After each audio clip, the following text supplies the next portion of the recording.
We're about 8 days away from Iowa as well. We have a new poll out this morning on ABC, a national poll, the Democratic horse race. I want to put it up right now. Shows a pretty close race between Joe Biden and Bernie Sanders. You see it right there among all Democrats. Joe Biden with a narrow lead. But then you pull it out. If you go to registered Democrats, his lead increases over Bernie Sanders. Likely Democrats increases even more. The bottom line for both is that Biden and Sanders, at least nationally, appear to be pulling away from the pack and roll. And I'll take your point that you're not a registered Democrat, perhaps, but you do follow the Democrats absolutely very, very closely. But I want to get to Iowa now, because that's the national poll. We're seeing the latest polls coming out of Iowa and New Hampshire, both showing Bernie Sanders surging and in the lead in both places. These are the two most important things happening. Can Bernie drive the largest now voting bloc, young voters, and will Joe Biden drive older voters? That is going to be the issue. Older voters vote. My parents are 72. They work the polls. They vote. You don't even have to ask them what happens in the election. Young people have to be motivated and excited. If young folks actually want to be a difference maker, you got to go to the polls. I've been saying for years about Latinos. You can have demographic numbers, but it means nothing if you don't register and if you don't vote. That's going to be the key. Bernie does not do well among older voters. Biden does not do well among young voters. That's where the battle is going to be fought, right there. And what this poll shows, I think, is a divide right now in the Democratic Party. You have Sanders far to the left, Biden more of a moderate candidate, and there's a divide. Ultimately, they'll have to come together. But what is interesting is when you look at these Iowa numbers with Bernie Sanders surging, this goes to show you cannot underestimate the value of having the 2016 playbook in Iowa. And he is surging. His numbers are going up in Iowa. I think he will do very well in Iowa. Democrats have known the last 4 winners of the Iowa caucus go on to be the nominee. It will be interesting to see how that plays out. But we all know Biden is a better head-to-head candidate. Organizing, fundraising, committed core. But Terry, in Iowa, you still have Elizabeth Warren, who got the Des Moines Register endorsement last night. Pete Buttigieg, who's been there the longest. And, of course, he didn't have to sit in the Senate trial all week.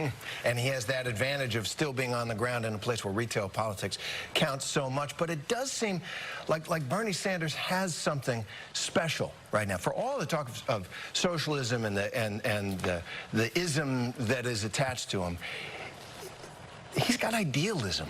And there's something about Bernie Sanders which is not technocratic, we can solve the problems, I've got a policy for that. It's we can be together again. And you can it's a song of solidarity that he's singing that I think it appeals enormously to idealistic younger voters. I'm not sure it's a message of unity, but you certainly do see integrity. He's had the same message for more than 30 since 1971. It seems. More than 30 years. Fight. And John, one of the things that surprises me, though, I mean, he had a heart attack 5 months ago. Didn't hurt him at all in the polls. It's astounding. I mean, normally that would be the and if not to wish any harm on anybody, but if you just look at the mortality statistics, a heart attack at that age is a big deal, and it shows you his strength.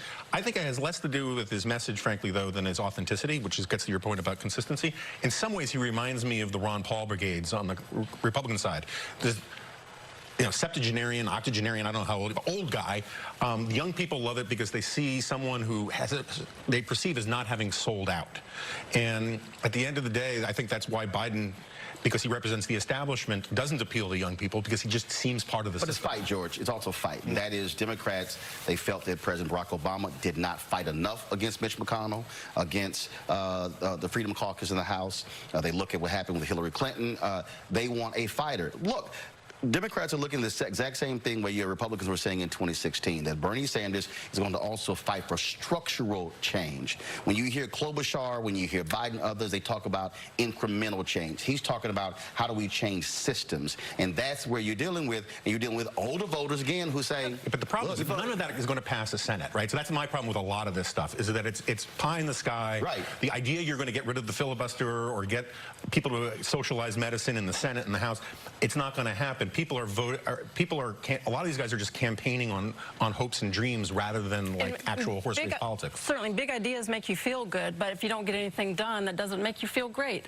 And while the Democrats may be getting behind him, and he's certainly an energetic candidate and has a huge movement behind him, I think they'd be making a tremendous mistake if he becomes the nominee, because the party or the country is not that far left. The country, the voters that they need are middle of the road voters.